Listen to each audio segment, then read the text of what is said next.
मैं पानी पी रहा था और चाची का पेते वाला हिस्सा देख रहा था जो कि बहुत ही खूबसूरत तरीके से बना हुआ था। मेरा दिल चाह रहा था कि मैं उस पे हाथ लगाऊं। इतने में मेरी चाची एकदम पीछे मुड़ी। उसने मुझे नोट कर लिया। क्या कामरान, क्या देख रहे हो? मैंने कहा कुछ नहीं चाची, बस बहुत ही खूबसूरत ख्याल मेरे जहन में है रहा था, बस इसी के बारे में सोच रहा था।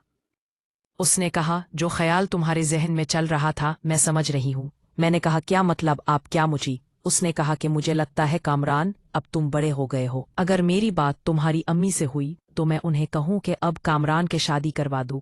अगर उनको दुल्हन नहीं मिलती तो मुझे बता दो, मैं ही कोई दुल्हन ढूंढ दूंगी। मैंने कहा नहीं चाची, ऐसी कोई बात नहीं है। अभी मेरी शादी की उम्र नहीं है।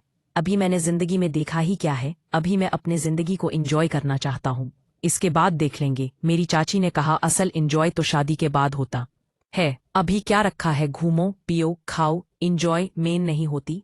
मैंने कहा चाचा जी शादी में क्या वाकई इतना सुकून है?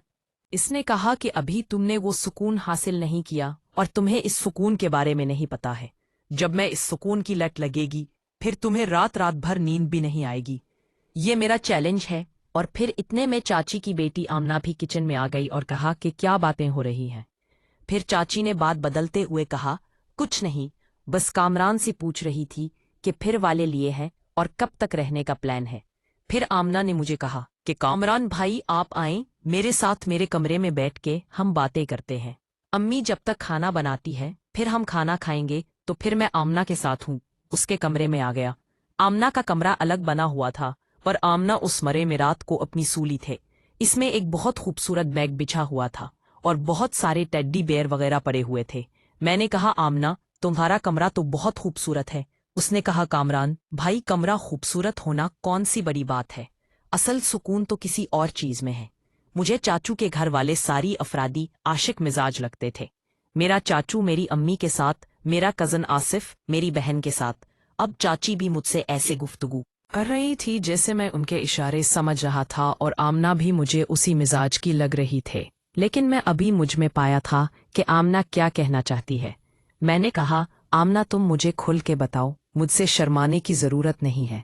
मैं तुम्हारा हम उम्र हूँ और मैं कजन भी तो हूँ, तो तुम मुझसे बात कर सकते हो। उसने कहा हाँ कामरान भाई, इसीलिए तो आपको उस कमरे में बुलाया है ताकि आपसे दिल की बात कर सकते हो। मैंने कहा हाँ हाँ और सुनाओ। लिया कह रही थी किस चीज में ज्यादा सुकून है, तुमने बताया नहीं। उसने कहा कामरान भाई इस घर में अकेली रह रहकर मैं तंग आ गई हूँ। आसिफ भी बाहर की लड़कियों में मुंह मारता फरता है और मेरा अब्बू भी ऐसे ही है, मेरी अम्मी पर तवज्जो नहीं देता। और हाँ कामरान भाई, जो मैं आपको बता रही हूँ प्लीज बाहर किसी को मत बताइएगा।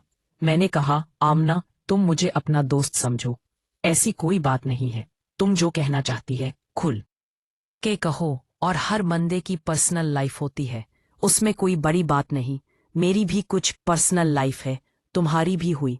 अब मैं नोट कर रहा था कि आमना मेरे साथ रईस महसूस कर रही है और वो बात करने का अंदाज भी खोले दिल से होना शुरू हो गया। अब वो मुझसे हंस हंस कर बात कर रही थी। फिर अचानक मेरे मोबाइल फोन पर बेल बजी। मैंने देखा तो अम्मी की कॉल थी। मैंने कॉल उठाई। सामने अम्मी मुझे कह रही भी कामरान तुम पीछ गए लाहौर। सोम ने बताया नहीं। मैंने कहा हाँ अम्मी, बस वो थका हुआ था, थोड़ा आराम कर रहा था। अब यूं चाहूं बस अभी आपको फोन करने ही वाला था। फिर अम्मी ने पूछा सुनाए घर में कैसा माहौल है, अब्बू कैसे हैं? और छोटी और बनी लेसी है। और तुम बताओ? मेरी अम्मी ने कहा कामरान तुम्हारे बगैर दिल ही में लग रहा। तुम्हारे अब्बू वैसे ही परेशान हैं, घर का माहौल बोर हो गया है। अब मैं बहुत बोर हो रही थी। तुम कब वापस आ रहे हो? प्लीज जल्दी आ जाओ। मैं अम्मी को क्या बोलता कि मैं यहाँ किस काम से आया था, और जब तक मेरा वो काम नहीं होता मैं तो कराची हरगिज जाने वाला नहीं था। मैंने कहा अम्मी आप परेशान ना हो, मैं जल्दी आ जाऊंगा, बस कल अपने दोस्त के पास जाऊंगा, नौकरी का पता करना है। जो भी अपडेट होगी मैं आपको बताऊंगा। फिर मैंने फोन काट दिया। आमना ने कहा कामरान भाई क्या आप यहाँ नौकरी करने आए हैं? मैंने उससे कहा ऐसे ही समझ लो। आमना उसने कहा कामरान भाई कराची इतना बड़ा शहर है, आपको वहां नौकरी नहीं मिली? चलो नौकरी नहीं मिली तो लड़की तो मिली। अब वो मेरे साथ मजाक के मूड में थे। मैंने कहा कहाँ, अभी तक ना लड़की मिली ना ही नौकरी। अभी तक तो मुझे ऐसा लगता है कि मैं पैदा ही नहीं हुआ।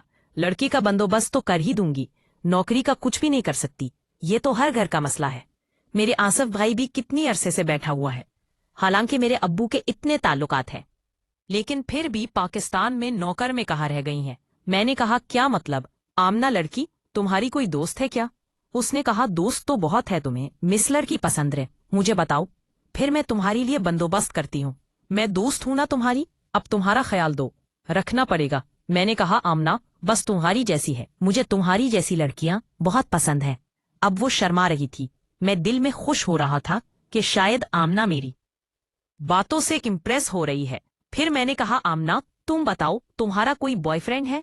उसने कहा कामरान भाई आपसे क्या छुपाना, आप तो दोस्त बन गए हैं। एक बॉयफ्रेंड नहीं, चार चार हुई फ्रेंड्स थे, और फॉर्मल तो कोई एक भी नहीं है। मैंने सबको छोड़ दिया है, सब मतलब। मैंने कहा ये तुम क्या कह रही हो, तुम मजाक कर रही हो क्या? और चार बोली फ्रेंड उसका क्या मतलब, क्या कहना चाहती हो? फिर इतने में मेरे फोन की बेल दोबारा बजी। मैंने देखा तो वो दुआ का मैसेज था। उसने कहा कामरान जब से तुम गए हो तुमने मुझसे पूछा भी नहीं क्या हुआ, घर में सब खैरियत है? मैंने कहा दुआ नहीं लगता है, फरहान ने मैं नहीं बताया। फरहान मेरे दोस्त का नाम था।